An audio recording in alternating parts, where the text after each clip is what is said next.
Hello, everybody. Welcome to the Table Rush Talk Show. I'm here with Melinda Fouts PhD, and you just dropped PhD of Jungian psychology. Jungian psychology. That's ridiculous. I mean, in a big way. Like, what? Before we get to that, like, how do you just drop that right away? That's incredible. Wow. Well, it's not cognitive behavioral therapy. Yeah. It's studying the theories and concepts of Carl Jung. Yeah.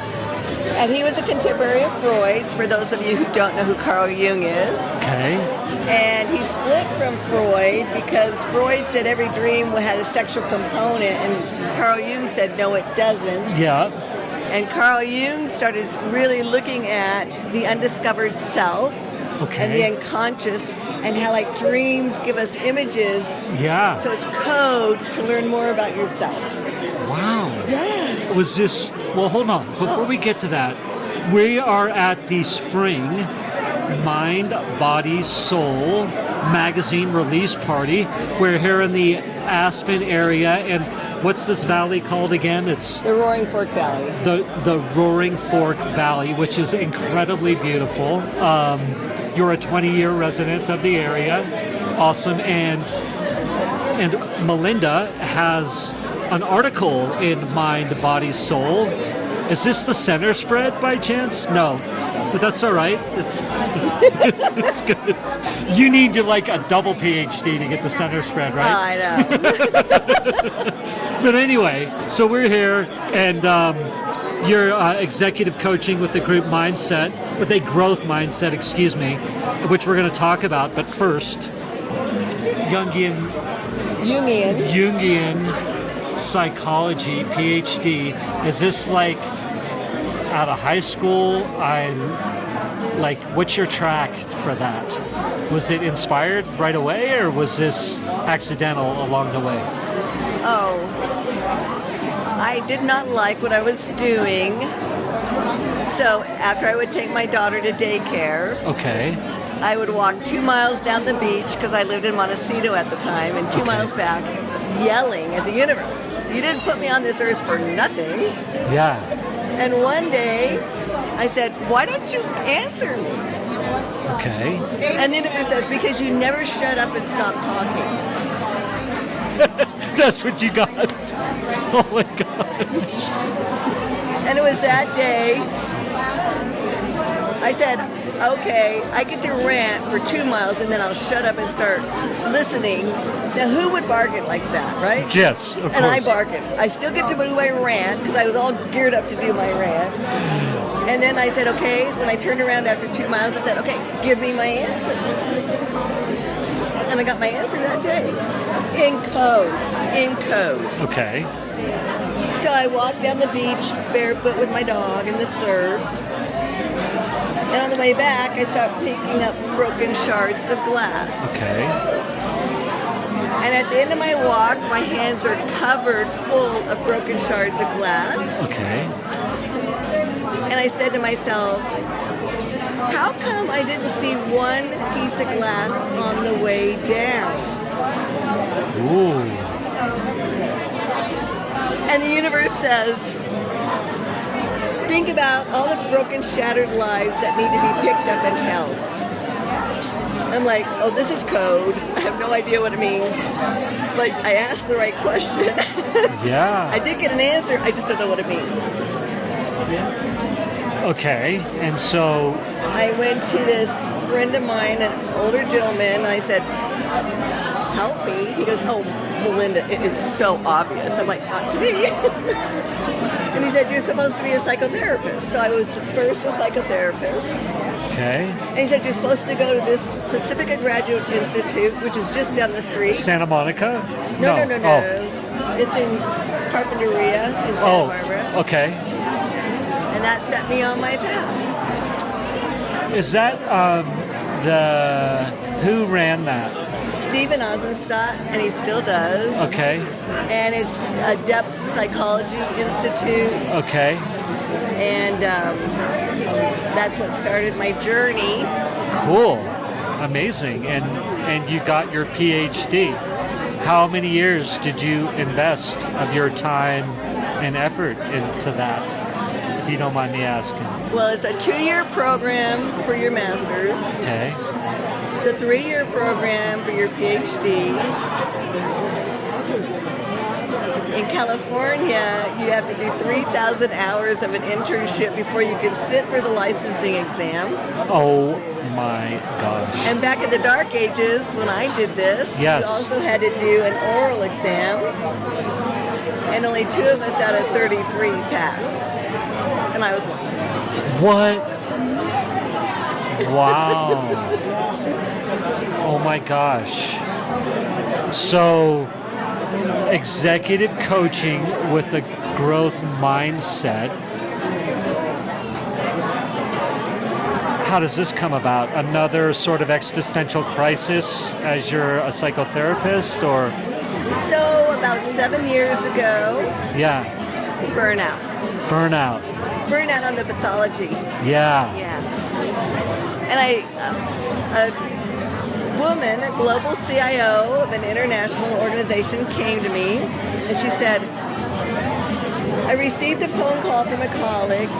She said, my entire team's afraid of me because I'm harsh. And then in this sweet little voice, she goes, but I don't see myself as harsh. So I worked with her for 9 months. Of course you don't. Blind spots are big. Yeah. Really, really big. Oh my gosh. We all have them. Yes, we do. Oh my gosh, go on. So I discovered what would trigger her to pounce on her team.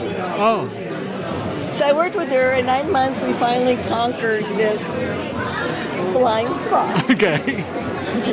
We conquered this Cruella de Vil that would just leap out of her at times. Yeah. And at the end of our time together, she goes, you should be an executive coach. I have worked with multiple executive coaches, and none of them have helped me like you have. I thought, that's exactly what I need. It's the same skills and tools I've crafted over 20 years, Yeah. and I get to be tough. So my tagline is, coaching with an iron fist and a velvet glove. Oh, I like it. Real quick, where can people find you? So if they're captivated by your stories, such as I am, and they're like, I need to know more, where can they find you? LinkedIn, LinkedIn. Okay. my website, Okay. What's your website? successstartswithyou.net. Successstartswithyou.net. I Awesome. give a complimentary coaching session. And you give a complimentary coaching session. Because I want to make sure we're a good fit. I love it. So it's almost like you're interviewing the person, making sure that, yeah, open-minded or willing, or like what are you looking for? Like what's a good fit? And I'm just going to adjust this while you're thinking of it.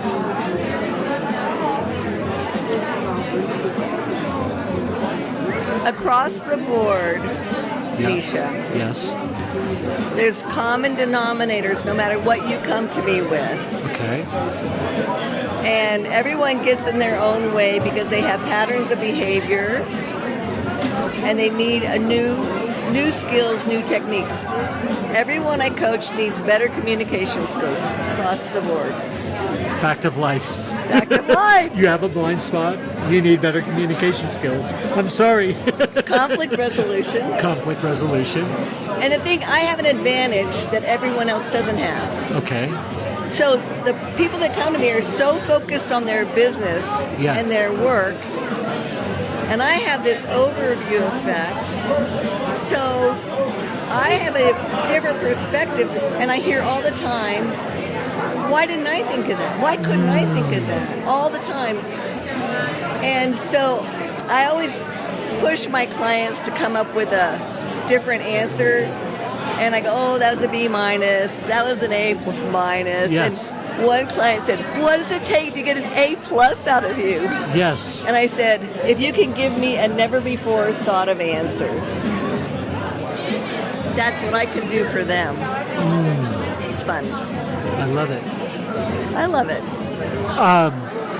When you're at the top of your game, you are in the zone, in the flow, fully connected in mind, body, and soul. That's a quote that we've got right there. Tell me if someone's trying to be more soulful or more connected or more, I don't know if spiritual is the right word, but more aware. Like, what are some, for any executive out there who's watching this, like, what are 3 tips you'd give? Like, hey, if you're trying to be more mindful, am I asking that question right? Or, Yes. Yeah. Like, So first of all, everyone that works with me has to have some kind of mindfulness practice. yeah. And that can be a 60-second, 5-minute long slow deep breaths. That is actually a mindfulness practice. Okay. Take 60 seconds to do 5 of those if you do them deep. Okay. Okay? So people get reactionary, Yes. especially under stress. Yes. One of my strengths is emotional intelligence. Okay. And so, like, this woman would get triggered and then she'd react. So bringing awareness to the trigger, because we all get triggered, Yeah. you have to allow yourself to feel the feeling. So it's like a match. You Yeah. get triggered and it's like you're hot. Yeah. You're holding the match. But her reaction to her team actually burns her, right? Yeah. So I said, okay, allow yourself to feel the feeling, but blow out the match before you react. So now you're focused on your feeling. Yeah. You're giving yourself some space. Yep. And then that gives you time to choose a different response.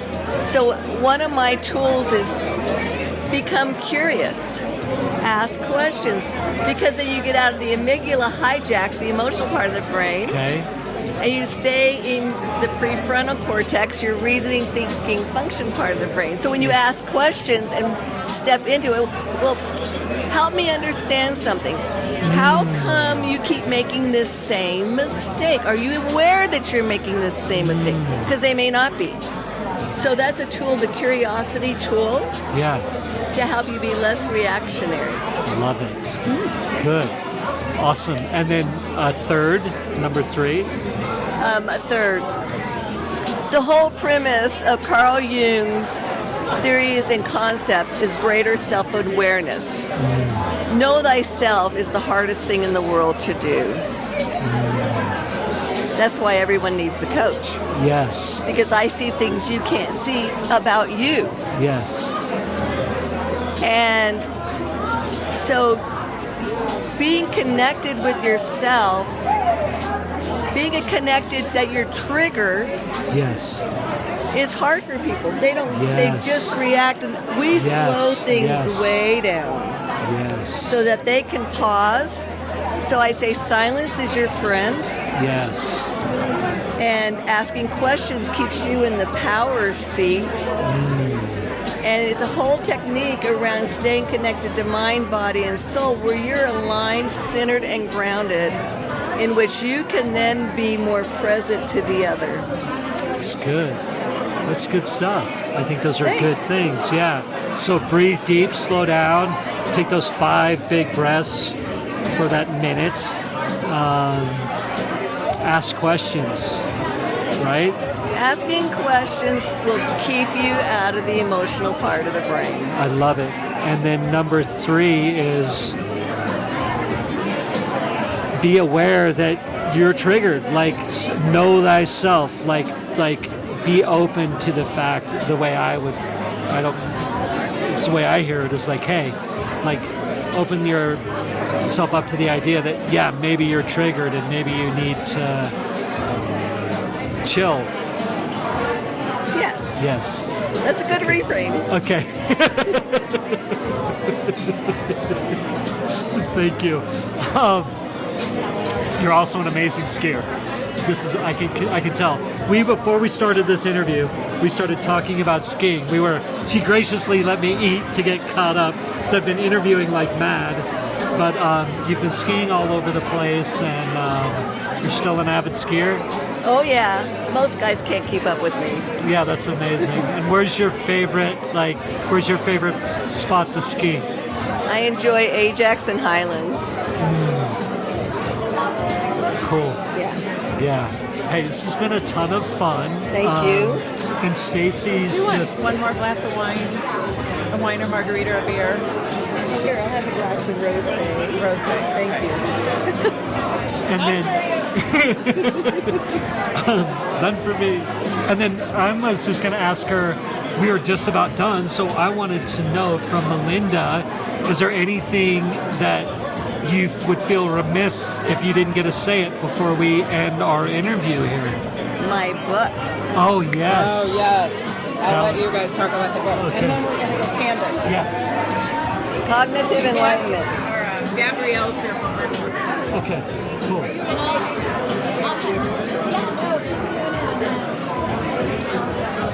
It's a busy night for me. So you have a book. Three-Ring Circus. A three-ring circus. So you have a book out. Yes. And it is called Cognitive Enlightenment. Cool. And it's only 80 pages, but it's really dense. Yeah, cool. And where can they find it? Amazon. Love it. And what's the top? It's called Cognitive Enlightenment. Yeah. So in 30 seconds, like give me your best sales pitch on why somebody should grab your book and quickly, or not quickly, dive into the 80 or so pages. We all let everything outside of ourselves disrupt our inner peace. Yeah. And it's all about ways to uncover and develop a discipline to discipline your mind, not to let anyone disrupt your inner peace. And sneak preview, the last chapter is all about my journey, which is kind of fun. Sweet. I love it. Melinda, this has been a ton of fun.